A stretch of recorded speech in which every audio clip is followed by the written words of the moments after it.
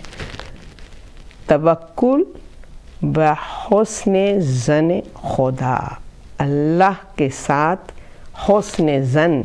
پیدا ہو جاتا ہے اس انسان میں. اور ہمیں تاریخ میں وہ افراد نظر آتے ہیں کہ جنہوں نے اپنے رب کے ساتھ معاملات کیے ہیں اور کس طریقے سے اللہ سبحانہ و تعالیٰ نے ان کو سرخ رو کیا ہے. انہوں نے اپنا سب کچھ اللہ پر قربان کر دیا تو اللہ نے اس کے نتیجے میں، اس کے بدلے میں اس قربان کرنے والے مومن کو اختیار دیا، باب الحوائج بنا دیا کہ اس کے در پر بلا تفریق جو بھی آئے گا صرف فرزند علی، قمر بنی ہاشم، عباس علم بردار کے واسطہ دے گا اور اللہ سبحانہ و تعالیٰ اس کے ذریعے سے اس کے طفیل حاجت روائی کرے گا، باب الحوائج. تو کیوں حضرت عباس کا جو ذات رب پہ جو یقین تھا، جو اللہ کی ذات سے امید وابستہ تھی، اس کی وجہ سے حضرت عباس کو اگر آپ دیکھیے کہ جو ان کے اندر استقامت، جو ان کے اندر حق شناسی، جو ان کے اندر حجت خدا کی معرفت کہ جس کی نظیر نہیں ملتی ہے، معرفت اس منزل پر جہاں اپنی خواہشات کا قربان کر دینا، جو حضرت عباس کے وجود کو جب ہم دیکھتے ہیں، ان کے ایمان کو ہم دیکھتے ہیں، ان کی بہادری کو ہم دیکھتے ہیں، ان کی شجاعت کو ہم دیکھتے ہیں کہ جو تاریخوں میں ہمیں ملتا ہے کہ اگر اذن جہاد مل جاتا تو مولا عباس ایسی جنگ کرتے کہ اس صحیفہ ہستی سے تمام ظالم جابر دشمنان دین کا خاتمہ ہو جاتا، مگر سر تسلیم خم ہے اپنے وقت کے امام کے سامنے، مسلسل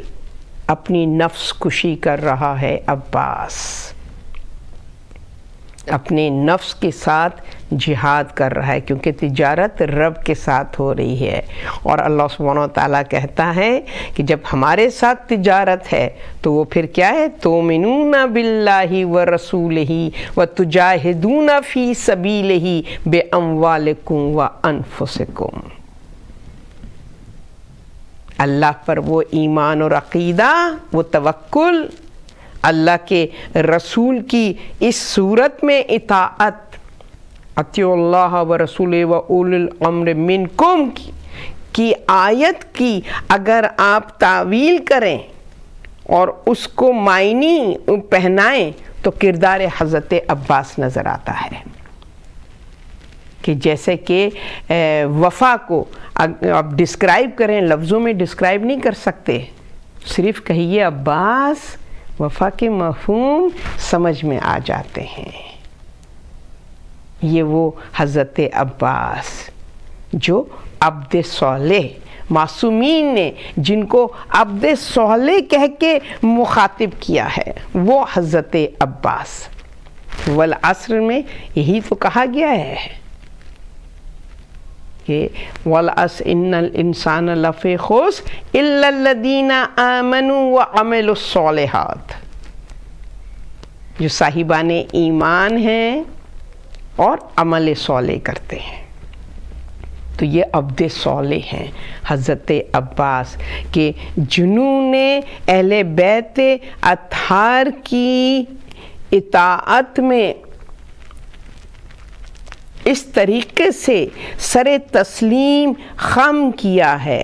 کہ آپ کو زیارت میں جب آپ پر سلام بھیجتے ہیں تو کیا کہتے ہیں؟ اشہد لک التسلیم بالتسلیم والتصدیق والوفاء والنصیحہ لخلف النبی صلی اللہ علیہ وآلہ وسلم. کہ وہ جس نے مکمل طور پر اولو الامر کی اطاعت کیسی کرنی چاہیے؟ تسلیم، تصدیق، وفا کے ساتھ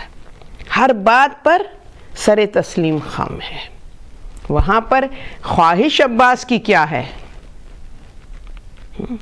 کہ جو آ کے عمر سعد تانا دے رہا ہے،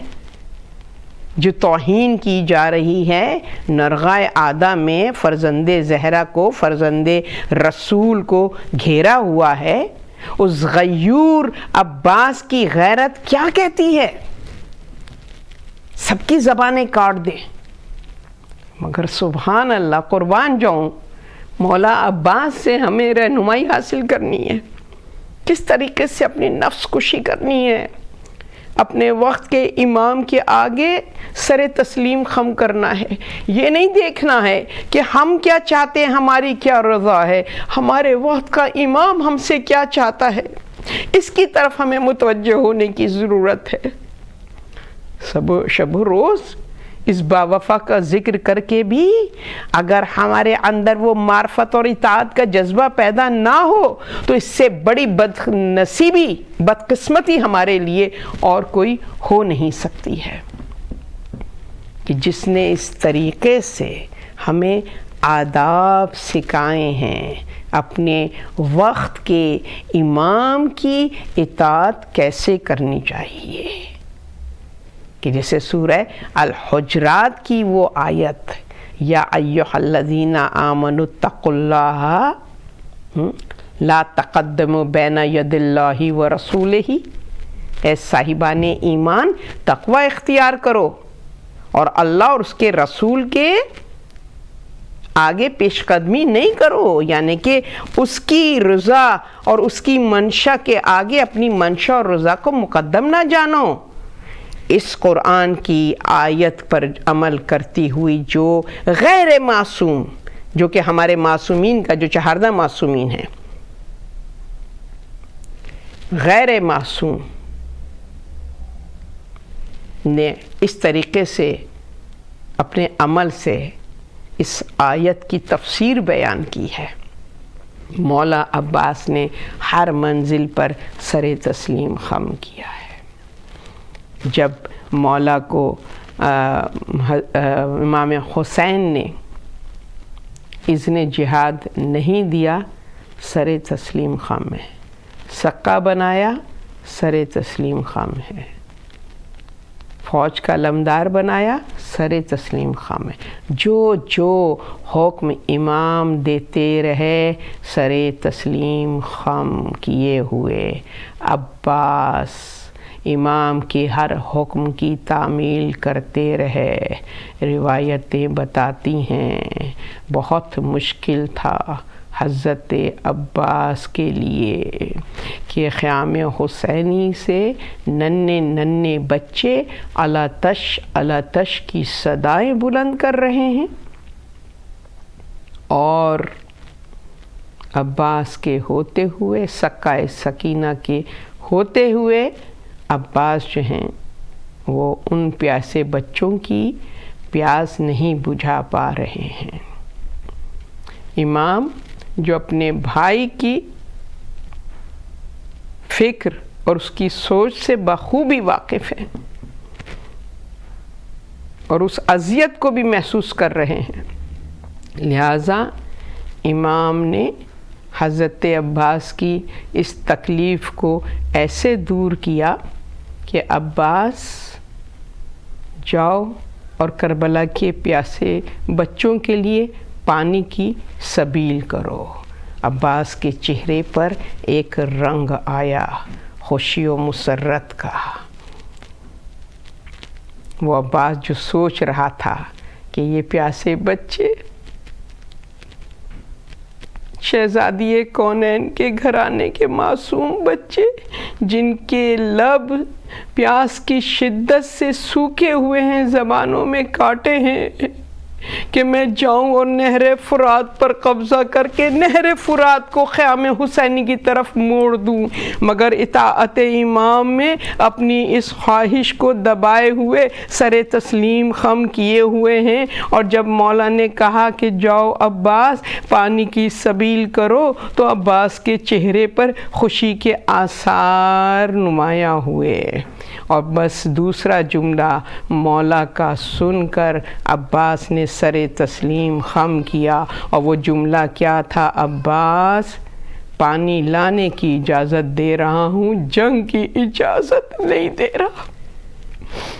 مظلوم حضرت عباس نے اپنے آقا کے آگے سر تسلیم خم کیا، خدا حافظ کہا، الوداع کہا۔ جناب زینب کو جب خبر ملی کہ عباس مقتل میں جا رہے ہیں تو معلوم ہے صبح سے جو بھی گیا ہے واپس نہیں آیا ہے۔ جناب زینب تڑپ گئی، بابا کا وہ آخری کلمہ یاد آیا کہ جب بابا نے میرے بازو پہ بوسہ دیا تھا، میرے سر پہ چادر کو رکھا تھا اور یہ کہا تھا کہ اے بیٹی زینب، یہی کوفہ ہوگا کہ جب تمہیں نامحرموں کے مجمع میں رسن بستہ سر برہ نہ پھرایا جائے گا۔ تو امام کے کلمات تھے، اس میں شک تو ہو نہیں سکتا تھا، مگر زینب کو ایک تسلی تھی کہ جس کا عباس جیسا بھائی ہو کس کی مجال ہے جو زینب کی چادر کی طرف نگاہ کرے۔ مگر جب رخصت آخر کے لیے عباس نے سلام آخر کیا، جناب زینب نے کلیجے کو تھام لیا۔ المختصر، ایک ہاتھ میں مشکیزہ دوسرے ہاتھ میں علم لے کر مولا عباس امام مظلوم کی قدم بوسی کے بعد مقتل کی طرف روانہ ہوئے۔ جیسے ہی خبر ملی عمر سعد کو کہ اب عباس رن میں آ رہے ہیں، اپنی پوری فوج کو یکجا کر لیا۔ جس کے ہاتھ میں جو ہتھیار تھا صفیں باندھ کر نہر فرات کے آگے کھڑے ہو گئے کہ عباس کو فرات تک نہ جانے دینا۔ اگر عباس پانی لے گئے تو پھر ہم مقابلہ نہ کر سکیں گے، مگر علی کے شیر کی نگاہی نرغائے آدھا میں ایسی پڑی، علی کے شیر کی نگاہ فاج یزیدی پر ایسی پڑی کہ وہ لرزنے لگے۔ اللہ اکبر، میرا مولا عباس جرات اور شجاعت کا پیکر بنا ہوا اپنے گھوڑے کو فرات کی طرف بڑھا رہا ہے، مقابلہ کر رہا ہے، فرات کے قریب جاتا جا رہا ہے۔ جب فرات کے قریب گیا اور ٹھنڈی ہوا نے حضرت عباس کے چہرے کو چھوا، عباس کی آنکھیں اشک بار ہوئی۔ میرا آقا تپتے ہوئے صحرا میں، بھوک و پیاس میں، گرم ہوا کے تھپیڑے اس کے چہرے کو چھو رہے ہیں۔ بڑی تکلیف ہوئی، حضرت عباس ترائی میں اترے، اپنے گھوڑے سے وہ زمین پر آئے، سوکھی مشکیزہ کو تر کیا اور اس کے بعد فرماتے ہیں اے نہر فرات، اگر حکم امام نہ ہوتا کہ مشکیزہ بھر کے لے کر آؤ تو میں بخدا قسم خدا کی کبھی بھی تیرے پانی میں اپنے ہاتھوں کو تر نہ کرتا۔ حضرت عباس نے مشکیزے کو بھرا اور مشکیزہ بھرنے کے بعد جب اب ترائی سے خیام حسینی کی طرف مڑنے لگے تو کیا دیکھا کہ عمر سعد پورا لشکر لیے ہوئے فرات کے کنارے کھڑا ہے، جن کے ہاتھ میں تلواریں ہیں، بہت سے کے ہاتھ میں نیزیں ہیں، اور جن کے پاس کوئی ہتھیار نہیں وہ پتھر لیے کھڑے۔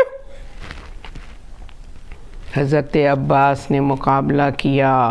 خیام حسینی کی طرف بڑھنے لگے، افواج یزیدی میں ہلچل مچ گئی، ارے دیکھو روکو عباس کو، قمر بنی ہاشم کو روکو، خیام حسینی کی طرف بڑھ رہا ہے۔ بس عزاداران امام حسین، ایک شقی نے درخت کی آڑ سے ایسا وار کیا، مولا عباس کا ایک بازو جدا ہوا، مولا عباس نے دوسرے ہاتھ میں مشکیزہ تھام لی، پھر ایک دوسرے شقی نے دوسرا بازو قطع کیا، مولا نے مشکیزے کے تسمے کو اپنی دانتوں سے پکڑ لیا اور چلے بڑھتے چلے خیام حسینی کی طرف۔ عباس کو پرواہ نہیں ہے، بازو قطع ہو گئے، مگر جب عمر سعد نے تیر اندازوں کی ایک صف کھڑی کر دی اور کہا تیروں کی بارش کر دو، تو تیروں کی جو بارش ہوئی، مشکیزہ سکینہ چھد گئی، پانی بہہ گیا۔ حضرت عباس کا رخ خیام حسینی کی طرف نہیں ہے بلکہ واپس وہ ترائی کی طرف بڑھنے لگے۔ اب بازو نہیں ہے دشمن کا مقابلہ کر سکے،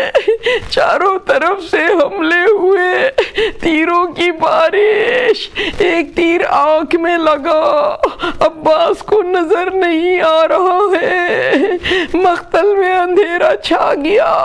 اللہ اکبر۔ المختصر حضرت عباس نے سلام آخر کیا، السلام علیکہ یا ابا عبداللہ، بس یہ صدا سننی تھی۔ مولا حسین نے اپنی کمر کو تھاما، کہا علی اکبر سہارا دو، علی اکبر سہارا دو، میری کمر ٹوٹ گئی۔ حضرت علی اکبر کے سہارے کے ساتھ مظلوم امام خیمے سے نکلے۔ افواج یزیدی نے جو امام حسین کو آتا دیکھا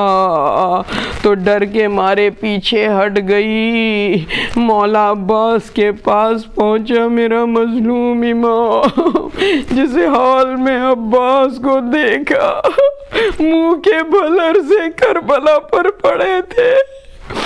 اور آپ کے سر کی پشت سے تیر کی انی نظر آ رہی تھی۔ عزاداران امام حسین حضرت علی اکبر کی مدد سے مولا حسین نے عباس کو سیدھا کیا، عباس کے سر کو اپنے زانو پر رکھا، عباس نے سر امام کے زانو سے ہٹا دیا۔ مولا نے وجہ پوچھی تو عباس نے کہا مولا میرے وقت آخر آپ کا زانو اور میرا سر، مگر جب آپ کا وقت آخر ہوگا کربلا کی تپتی ہوئی ریت ہوگی اور آپ کا سر مبارک ہوگا۔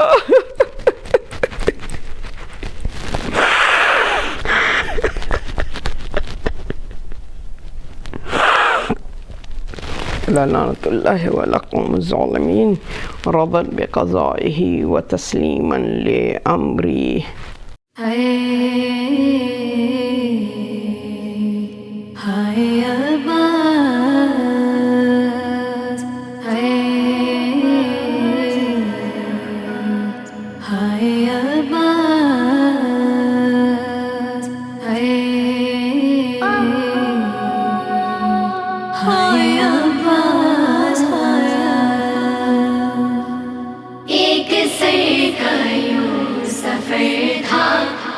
کربلا سے شام تک،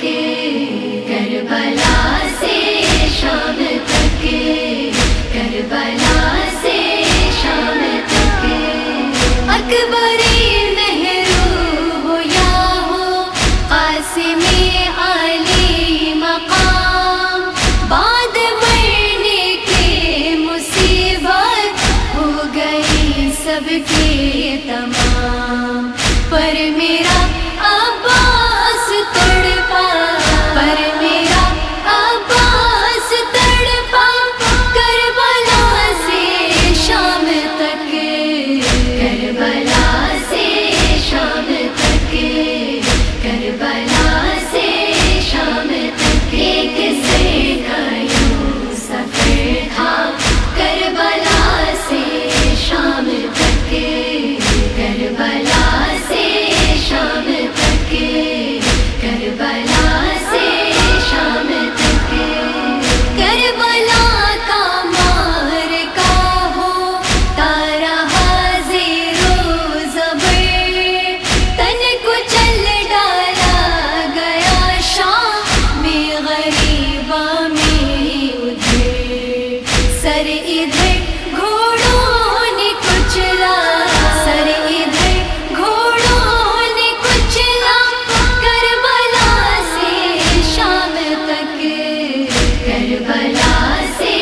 شام تک، کربلا سے شام تک، ایک سر کا یوں سفر تھا کربلا سے شام تک، کربلا سے شام تک، کربلا سے شام تک، نور دیتے جا رہے تھے راہ میں بآب و تاب، سارے سرنیزوں پہ آوے ذات مثل آفتاب، ایک قمر بس گہن میں تھا، ایک قمر بس گہن میں تھا، کربلا سے شام تک، کربلا سے شام تک، کربلا سے شام تک، ایک سر کا یوں سفر تھا کربلا سے شام تک، کربلا سے شام تک، کربلا سے شام تک، مشکلیں اہل حرم کی راہ میں دو چند تھی، شدت احساس سے غازی کی آنکھیں بند تھی، خون روتا جا رہا تھا، خون روتا جا رہا تھا، کربلا سے شام تک، کربلا سے شام تک، کربلا سے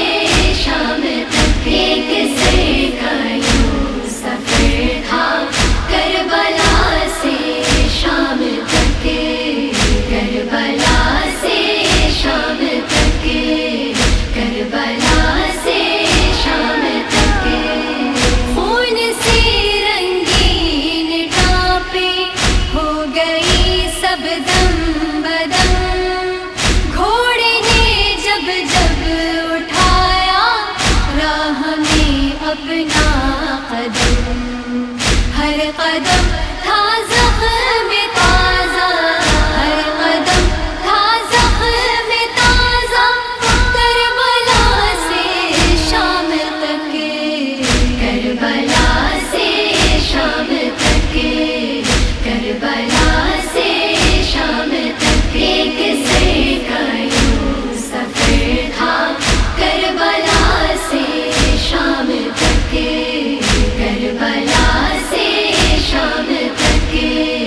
کربلا سے شام تک، زینب و کلثوم کی چادر کا ضامن میں ہی تھا، ہائے کن آنکھوں سے دیکھوں بیبیوں کا سر کھلا،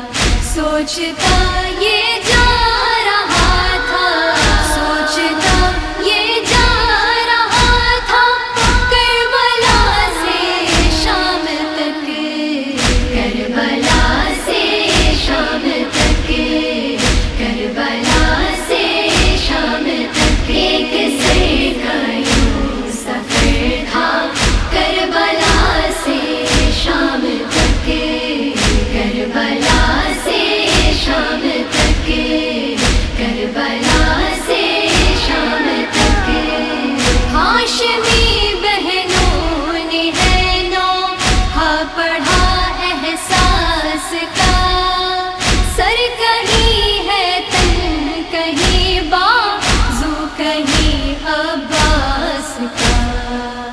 دفن وہ عینی